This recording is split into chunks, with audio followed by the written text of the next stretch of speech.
Hello students, मैं मोहित राजपूत अपने YouTube channel में फिर से आपका स्वागत करता हूं। आज हम ज्योमेट्री पढ़ रहे हैं और ज्योमेट्री में आज हम लोग ट्रायंगल पढ़ने वाले हैं। क्या ट्रायंगल? ठीक है। अगर कोई स्टूडेंट इस यूट्यूब चैनल पर नया है तो प्लीज़ वो पिछली वाली वीडियो देख के आए, जिससे आपको अच्छे से समझ में आएगा। आइए हम आगे चलते हैं। ठीक है, हम पढ़ रहे हैं ट्रायंगल। क्या पढ़ रहे हैं? ट्रायंगल।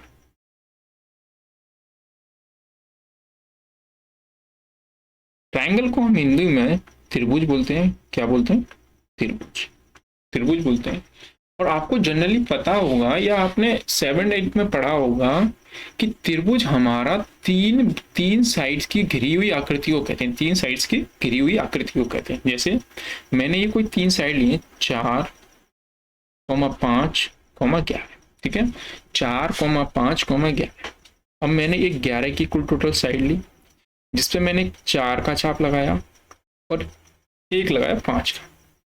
यहाँ से यहाँ तक 4 और यहाँ से यहाँ तक 5। ठीक है, तो अभी देख पा रहे हैं कि मेरा कोई ट्रायंगल नहीं बना है, कोई भी ट्रायंगल नहीं बना है। बट मैंने एक 4, 5 और एक 9 की लिए। ठीक है, तीन साइड लिए, 4, 5 और 9 की। मैंने यहाँ से यहाँ तक एक 9 की साइड खींची। ठीक है, इस पे एक 4 का चाप लगाया और एक 5 का चाप लगाया। तो अभी आप बोलेंगे कि भैया अभी नहीं बना है यहाँ पे भी। ठीक है, यहाँ पे नहीं बना है। मैंने आगे एक 4,5 और एक 7 की एक साइड ली, मैं ये ली, कुल टोटल 7। इस पे एक 4 का चाप लगाया और एक 5 का चाप लगाया। ठीक है, तो अब देख पा रहे होंगे कहीं ना कहीं इसमें मेरा ट्रायंगल बनके रेडी हो गया है। क्या? यहाँ पे मेरा कहीं ना कहीं ट्रायंगल बनके रेडी हो गया। ये देखिए, ये छोटा सा। तो मेरा समझाने का पर्पज ये था कि इसमें मेरा ट्रायंगल जब भी पॉसिबल है कि इस दो भुजाओं का योग, दो भुजाओं का ये, इस 4 और 5 9, दो भुजाओं का योग इस तीसरी भुजा से बड़ा होना चाहिए। ठीक है, बड़ा होना चाहिए। तो मैं कह सकता हूं कि मेरा ट्रायंगल बन पाएगा। अब इसमें देखिए, 4 और 5 9, ये भी 9 थी तो बराबर हो गया, तो मेरा नहीं बना। यहाँ पे देखो 4 और 5 9, ये यहाँ पे इससे बड़ा था, ये बड़ा था, तो यहाँ पे मेरा ट्रायंगल नहीं बना है। बट मेरा यहाँ पे ट्रायंगल बन गया है। तो मैं कह सकता हूँ कि पहली प्रॉपर्टी मेरी एक होगी कि अगर मैं लिखना चाहूँ तो a+b greater than c, b+c greater than a, और यहाँ पे a+c ग्रेटर देन b। ठीक है, ग्रेटर देन b। मैं कह सकता हूं कि दो भुजाओं का योग तीसरी से बड़ा होना चाहिए जब भी मेरा ट्रायंगल बनना पॉसिबल है। ठीक है, ट्रायंगल बनना पॉसिबल है। इस चीज को हम लिख भी देते हैं कि sum of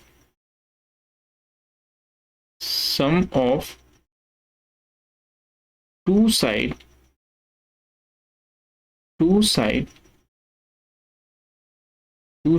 always greater then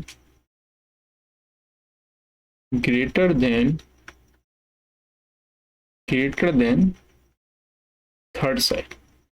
ठीक है, इसका मतलब ये है कि दो भुजाओं का योग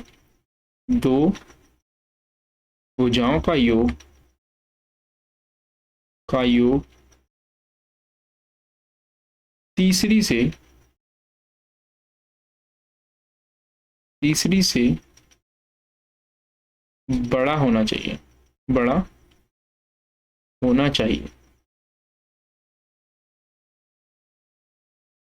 ठीक है, बड़ा होना चाहिए। तो मैं कह सकता हूं कि मेरा ट्रायंगल बनना पॉसिबल है। ठीक है, ये इसको नोट करके भी लिख सकते हैं। अब देखिए, मैं इसमें से ठीक है, इसमें से मैं इधर b को ले जाता हूं, तो यहां पे लिखूंगा b greater than c minus A. ठीक है, और यहां से c ले रहा हूं तो b greater than a minus C. तो अब एक बात बताइए, अगर मैं c में से a घटाऊं या a में से c घटाऊं तो क्या मेरा b आना चाहिए? नहीं आएगा, क्योंकि वहां पर नंबर होगा, अलग होगा। तो हम लोग यहाँ पे क्या करेंगे, यहाँ लगा देंगे मोड। क्या लगा देंगे? मोड। मॉड लगा देंगे तो मैं ये कह सकता हूं कि दो भुजाओं का योग ए और सी का, दो भुजाओं का डिफरेंस, दो भुजाओं का डिफरेंस तीसरी भुजा से छोटा होना चाहिए। तो मैं यहाँ लिख दूंगा कि mod A minus B mod less than C, mod B minus C less than A, mod A minus C less than B. ठीक है, सॉरी सी, ये बी हो गया, सॉरी सी है यहाँ पे, सी तो यहाँ पे आएगा बी। ठीक, इतनी सी बात समझ में आ रही है। मैं ये कह रहा हूं कि दो भुजाओं का अंतर तीसरी से छोटा होना चाहिए तो मेरा ट्रायंगल बनना पॉसिबल है। क्या ट्रायंगल बनना पॉसिबल है? इस चीज को यहाँ पे हम लिख लेंगे नोट करके,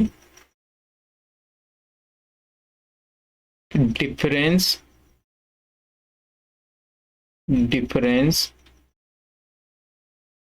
of two side always less then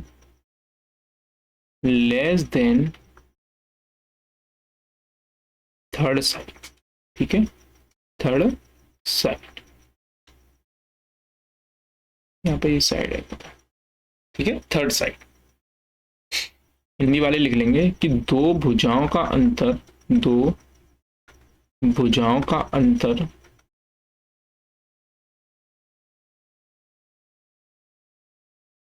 तीसरी भुजा से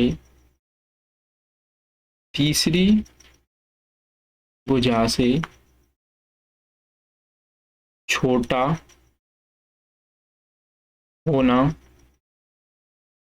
होना चाहिए। ठीक है, अब देखिए इतनी सी बात समझ में आ गई कि मेरा ट्रायंगल दो ही कंडीशन में बन सकता है, या तो दो भुजाओं का योग तीसरी से बड़ा हो या फिर दो भुजाओं का अंतर तीसरी से छोटा हो। ठीक है, इतनी सी बात समझ में आ रही है कि दो भुजाओं का अंतर तीसरी से छोटा होना चाहिए या फिर दो भुजाओं का योग तीसरी से बड़ा होना चाहिए।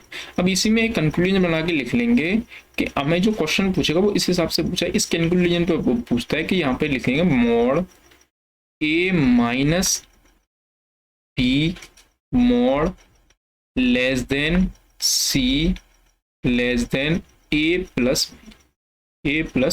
बी। इस कंक्लूजन को लिख लीजिए। जैसे इस पे क्वेश्चन में है कि एक ट्रायंगल की तीन साइड दे रखी है, 7, 11 और सी। ठीक है, 7, 11 और सी की तीन भुजाएं दे रखी हैं और इसका ये दे रखा है, हमें आंसर दे रखा था 18, बी है 4, सी है 7 नहीं 5 और डी है आपका 17। कितना है? 17। ठीक है, 17। तो हम क्या करेंगे कि अगर मुझे सी निकालना है तो यहाँ पे देखिए एक बार इस चीज को क्या मैं घटा दूंगा, ए में से बी को घटा दो तो ए में से बी घटाया तो यहाँ पे कितना बचेगा? 4 less than C less then, और एक बार क्या इसको जोड़ दूंगा क्योंकि इसको ए बी और सी ये तो है ही है, तो एक बार इसको जोड़ूंगा तो कितना होगा? ये 18। कितना होगा? 18। अब देखिए उसने क्या किया, यहाँ पे हमसे पूछा था कि मिनिमम मान बताओ। कितना? मिनिमम मान बताओ। तो 4 से लेके 18 तक में मिनिमम मान कौन सा होगा? 5 होगा, क्योंकि ये दोनों तो ऑप्शन कट गए। इन दोनों के बीच में संख्या होनी चाहिए, ना कि ये एग्जैक्टली होनी चाहिए।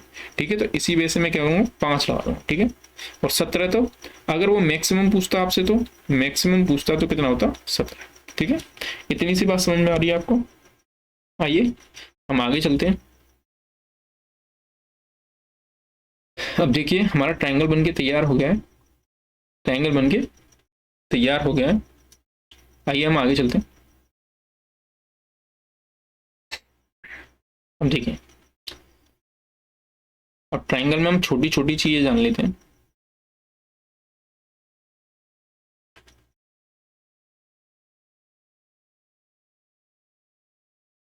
जैसे ये ए बी और सी, ठीक है। ये इसके शीर्ष हैं, ट्रायंगल के शीर्ष क्या है, शीर्ष। शीर्ष को हम हिंदी में सॉरी शीर्ष और इंग्लिश में इसको बोलते हैं वर्टेक्स। क्या बोलते हैं, वर्टेक्स, ठीक है, वर्टेक्स बोलते हैं। तो मैं यहाँ कह सकता हूँ कि ए बी और सी बराबर वर्टेक्स क्या होंगे, वर्टेक्स, ठीक है। इतनी सी बात समझ में आ रही है। अब एक चीज जान लीजिए यहाँ पे कि किसी पॉइंट को कैपिटल लेटर से, यहाँ पर कुछ भी हो सकता है, और किसी साइड को हम स्मॉल लेटर से डिनोट करते हैं, ये बात ध्यान रखना। तो देखो यहाँ पे कहीं ना कहीं ये जो दो साइड है वो कहीं ना कहीं एक दूसरे पे जाके मिल रही होंगी, तो यहाँ पे एक पॉइंट बनेगा, तो पॉइंट को मैंने किससे डिनोट किया है, कैपिटल ए से, ठीक है। यहाँ पे भी कैपिटल बी से और कैपिटल सी से। अब देखिए ए के सामने की भुजा कितनी होती है, ए, स्मॉल ए, बी के सामने की भुजा स्मॉल बी, और सी के सामने की भुजा स्मॉल सी, ठीक है। इतनी सी बात समझ में आ रही है। तो मैं यहाँ कह सकता हूँ कि ए कॉमा बी कॉमा सी बराबर ऑल ऑफ साइड, ठीक है। इसमें तीन ही वर्टेक्स होते हैं और तीन ही साइड होती है, ठीक है। अब मैं एंगल की बात करूं तो ये इसके एंगल होंगे, ये एंगल होंगे, ठीक है, एंगल होंगे। मैंने इसको नाम दे दिया एक्स वाई और जेड, ठीक है। इसको मैंने नाम दे दिया एक्स वाई और जेड, ठीक है। अब जनरली आपको पता होगा, बचपन से पढ़ते आ रहे हैं हम लोग कि एक ट्रायंगल के तीनों भुजाओं का योग कितना होता है, 180 अंश। कितना होता है, 180 अंश। तो मैं लिख दूंगा यार कोण एक्स प्लस कोण वाई प्लस कोण जेड बराबर 180 अंश, ठीक है, 180 अंश, ठीक। आइए हम आगे चलते हैं। हमारा कोण में जो जो छोटी छोटी चीजें हुई थी मैंने आपको बता दी हैं, ठीक है। आइए हम आगे, अब हम कोण की बात करें तो कोण को दो चीजों पे बांटा गया। जैसे टाइप्स ऑफ कोण पढ़ेंगे हम लोग, तो टाइप्स ऑफ कोण को दो चीजों पे बांटा गया। एक तो बांटा गया हमें बेस्ड ऑन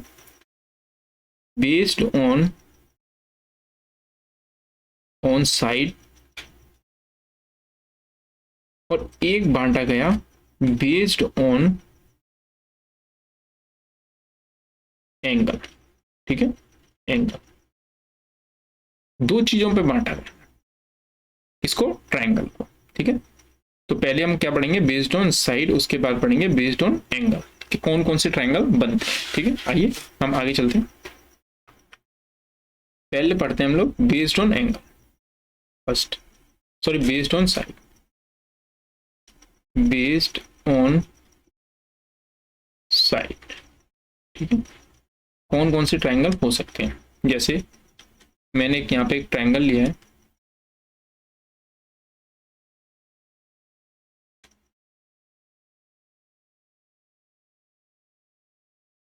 ये ए बी सी वर्टेक्स है। ए के सामने की भुजा ए, बी के सामने की भुजा बी और सी के सामने की भुजा सी, ठीक है, यही होता है।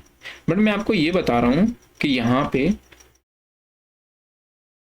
कि जब इस ट्रायंगल की तीनों भुजाएं अलग अलग दे रखी हैं। अलग अलग देने का मतलब इनके मान अलग अलग दे रखे हैं, मान अलग अलग दे रखे हों, तो उस कंडीशन में हम इसको बोलते हैं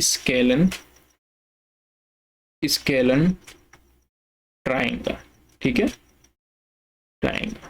किस कंडीशन में, जिसकी तीनों भुजाएं अलग अलग दे रखी हों, हम उसको बोलते हैं स्केलन ट्रायंगल, ठीक है। तो मैं यहां से कह दूंगा कि A not is equal to B not is equal to C, ठीक है। फर्स्ट मेरा ट्रायंगल बेस्ड ऑन साइड पे कौन सा होगा, scalene triangle.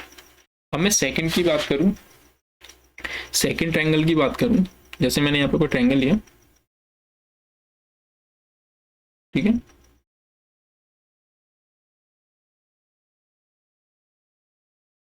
A B C, जिसकी दो भुजाएं बराबर हों, उसको हम बोलते हैं, दूसरा उसको बोलते हैं आइसोलेस ट्रायंगल, आइसोसेलेस ट्राइंगल, ठीक है, आइसोसेलेस ट्राइंगल, ठीक है। हिंदी में, सॉरी इसको मैं बताना भूल गया, स्केलियन ट्राइंगल को हम हिंदी में बोलते हैं विषम बाहु, विषम बाहु त्रिभुज। क्या बोलते हैं? विषम बाहु त्रिभुज। और इसको बोलते हैं समद्वि बाहु त्रिभुज, ठीक है, समद्विबाहु त्रिभुज। तो मैं ये कह दूंगा कि ए बराबर B not is equal to C. A बराबर बी क्यों? क्योंकि ये दोनों भुजाएं बराबर हैं और सी अलग है, ठीक है, सी अलग है, मैं ये कह दूंगा, ठीक है। मेरा दूसरा पता चल गया। दूसरा कौन सा होता है? आइसोसेलेस ट्राइंगल जिसकी दो भुजाएं बराबर और तीसरी अलग दे रखी है। अब मैं तीसरे की बात करूं, तीसरे ट्राइंगल की बात करूं, जैसे मैंने ये कोई ट्राइंगल लिया है,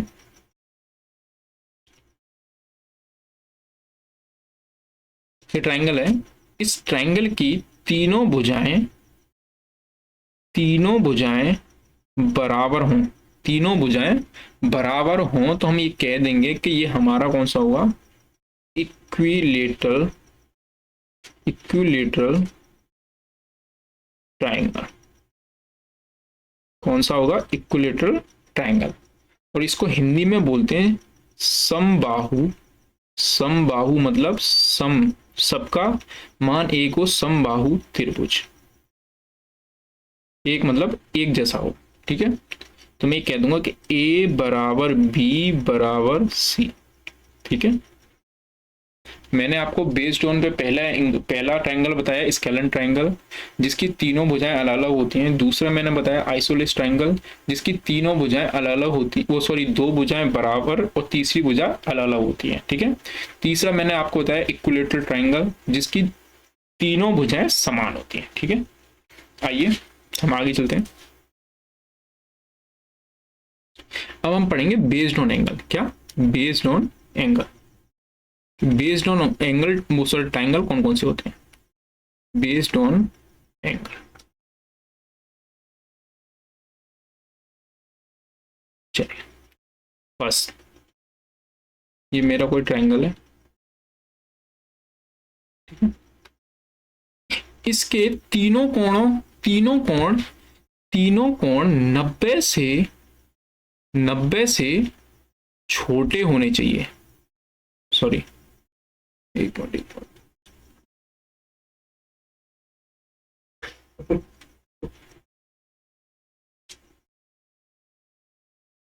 थीटा बराबर 90 से छोटे होने चाहिए, ठीक है, 90 से छोटे होने चाहिए। तो मैं ये कह दूंगा कि ये मेरा कौन सा होगा? एक्यूट, एक्यूट एंगल ट्राइंगल, ठीक है, एक्यूट एंगल ट्राइंगल। हिंदी में इसको बोलते हैं न्यून कोण त्रिभुज, न्यून कोण त्रिभुज, ठीक है, जिसके जिसके तीनों एंगल 90 से छोटे होने चाहिए, 90 से छोटे होने चाहिए। अब हम सेकंड की बात करते हैं, सेकंड की बात करते हैं। देखिए जैसे ये मेरा कोई ट्राइंगल है,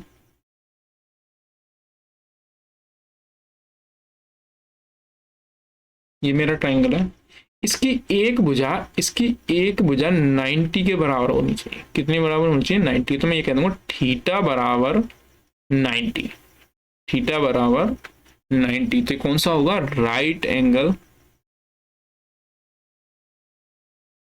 राइट एंगल ट्राइंगल।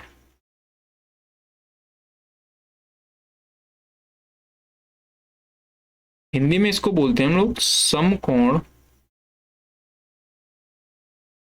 त्रिभुज, ठीक है, समकोण त्रिभुज, ठीक है, जिसका एक एंगल 90 के बराबर होना चाहिए, उसको बोलते हैं समकोण त्रिभुज या फिर राइट एंगल ट्रायंगल, ठीक है।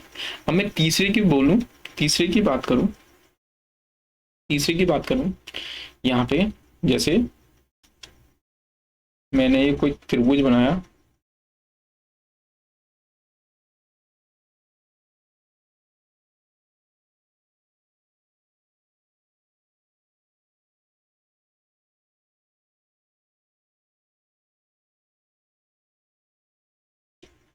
ठीक है, त्रिभुज बनाया और इसका एक एंगल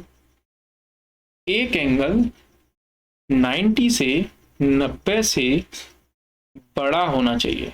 थीटा थीटा बराबर नहीं, सॉरी, थीटा से 90 से बड़ा होना चाहिए। तो मैं कह दूंगा ये होगा obtuse angle triangle. Obtuse angle triangle, इसको हिंदी में बोलते हैं लोग अधिक कोण त्रिभुज। ठीक है, अधिक कोण त्रिभुज। मैंने पहला बताया आपको कि इस त्रिभुज के तीनों कोण 90 से छोटे होने चाहिए, तो उसको बोलेंगे एंगल, वो एक्यूट एंगल ट्रायंगल। ठीक है, दूसरा मैंने बताया आपको इस किसी भी ट्रायंगल के एक कोण 90 हो तो मैं कह दूंगा ये कौन सा होगा, राइट एंगल ट्रायंगल। और एक मैंने आपको बताया कि किसी भी त्रिभुज के एक कोण अगर 90 से बड़ा है, 90 से बड़ा है, तो वो कह दूंगा कि ऑब्ट्यूज एंगल ट्रायंगल होगा। ठीक है, इतनी सी बात समझ में आ गई होगी। मैंने आपको भी एक तो बेस्ड ऑन बताया, एक बेस्ड ऑन एंगल। ठीक है, अब देखो हम छोटी छोटी बात जान लेते हैं हम लोग। जैसे ये मेरा कोई ट्रायंगल है, ठीक है, ये मेरा कोई ट्रायंगल है, अगर इसकी तीनों भुजाएं बराबर हों तो कौन सा होता है, ये इक्विलेटरल ट्रायंगल होता है। इक्विलेटरल ट्रायंगल तो होता है। तो आप देखिए कि अगर ये इसकी तीनों भुजाएं बराबर हैं, तीनों भुजाएं बराबर हैं, तो इसका मतलब ये होता है कि इसके तीनों एंगल बराबर होंगे। ठीक है, तीनों एंगल बराबर होंगे। तो अगर एक ट्रायंगल के तीनों कोणों का योग 180 अंश होता है, तो मैं 3 से डिवाइड करूंगा तो प्रत्येक एंगल कितने का होगा, 60 का होगा। तो मैं ये कह दूंगा ये 60 60 और 60। ठीक है, 60 के एंगल होंगे। ठीक है, अब जैसे एक ट्रायंगल लेता हूं मैं, और इकलौता यही है जिसका फिक्स मान होता है, जिसके एंगल का मान फिक्स होता है। इक्विलेटरल ट्रायंगल के एंगल का मान कितना होता है, 60। ठीक है, जैसे मैंने ये कोई ट्रायंगल लिया है जिसके दो भुजाएं बराबर हैं, दो भुजाएं बराबर और तीसरी भुजा अलग दे रखी है, तो उसको क्या बोलते हैं, आइसोलेस ट्रायंगल। ठीक है, अगर इसकी दोनों भुजाएं बराबर हैं तो इसका मतलब ये है कि इसके दोनों एंगल, अगर ये थीटा है तो ये भी थीटा ही होगा। ठीक है, ये भी थीटा ही होगा। ये बात जान ली है कि दो एंगल अगर बराबर है तो इसका मतलब ये है कि इसके थीटा एंगल भी बराबर ही। ठीक है, और आपको स्केलर ट्रायंगल में तो पता ही है, जिसकी तीनों भुजाएं अलग अलग हैं, तो उसका इसका मतलब ये है कि उसके तीनों एंगल अलग अलग। ठीक है, तीनों एंगल अलग। आइए हम आगे चलते हैं। जैसे मैं आपको एक छोटा सा क्वेश्चन पूछता हूं, ये मेरा कोई ट्रायंगल दे रखा है,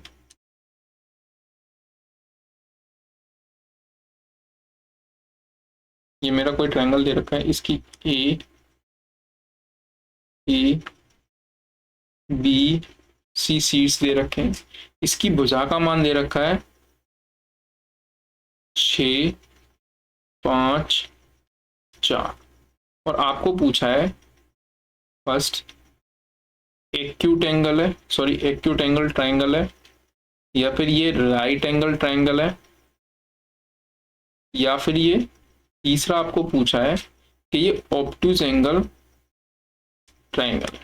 आपको ये बताना है। ठीक है,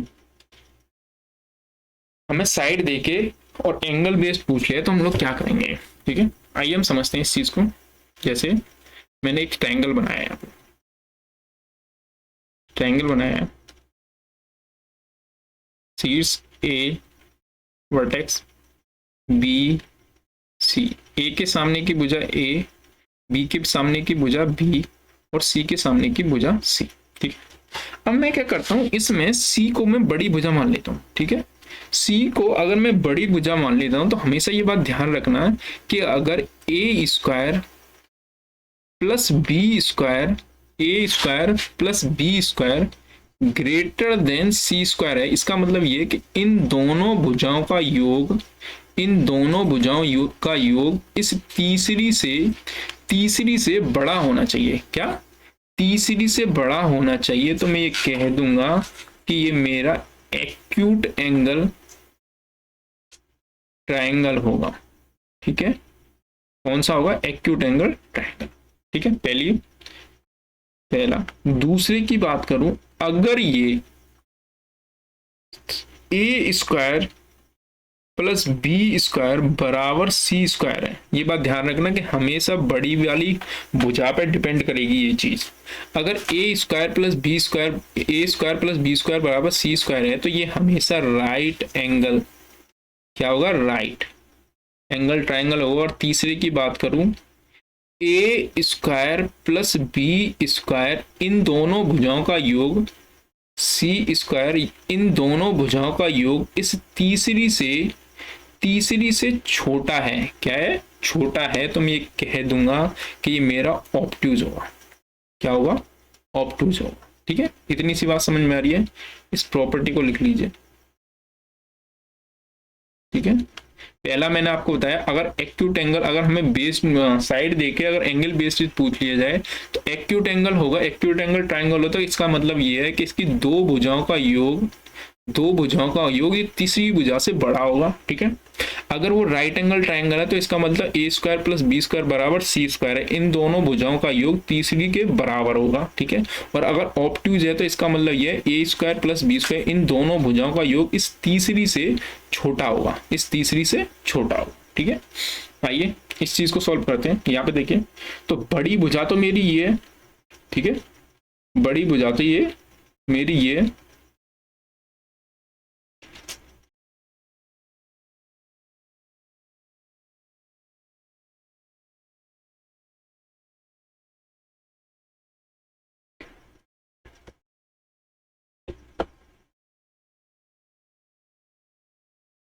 ठीक है, बड़ी भुजा मेरी कौन सी है, ये 6। ठीक है, तो मैं यहाँ पे लिखूंगा 6 का स्क्वायर करूंगा तो 36। ठीक है, यहाँ पे 5 का स्क्वायर करूंगा तो 25, और 4 का स्क्वायर करूंगा तो प्लस 16। 16 और 25 कितने, 16 और 25 41, कितना होगा, 41। तो इसका मतलब इसका मान इससे बड़ा है, इससे बड़ा है, तो ये मेरा कौन सा होगा, एक्यूट एंगल ट्राइंगल। ठीक है, एक्यूट एंगल ट्राइंगल। ठीक है, इतनी सी बात समझ में आ रही है। मैंने आपको बताया, अगर हमें साइड देके एंगल बेसिस पूछ लिया है कि राइट होगा, ऑब्ट्यूज होगा, एक्यूट होगा, क्या होगा, तो इसके लिए मैंने आपको ये प्रॉपर्टी बताई है। आइए हम आगे चलते हैं। ठीक है, मैं आशा करता हूं कि आपको मैं समझा पा रहा हूँ अच्छी तरह से।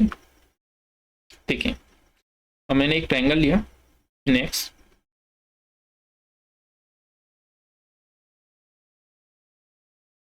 मैंने ट्रायंगल लिया है,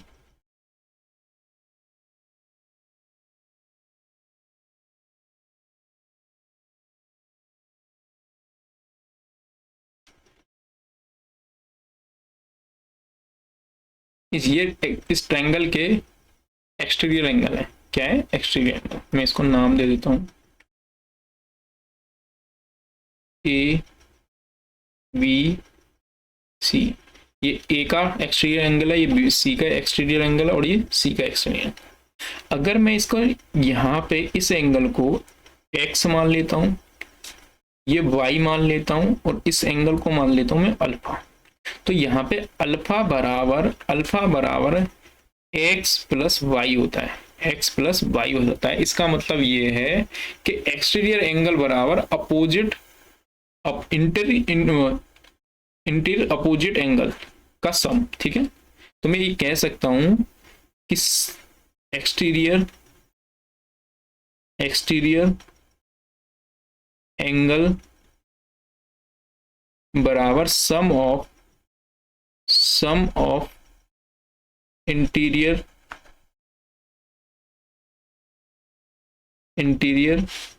अपोजिट एंगल। ठीक है, इसका मतलब यह है कि बाह्य कोण बराबर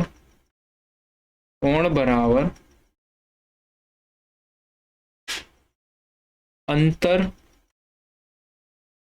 अभिमुख कोणों का योग। ठीक है, अंतर अभिमुख कोणों का योग। अब देखिए, इस चीज को हम ये देखते हैं कि ये कैसे होता है। ये चीज कैसे होती है कि अल्फा बराबर एक्स प्लस वाई।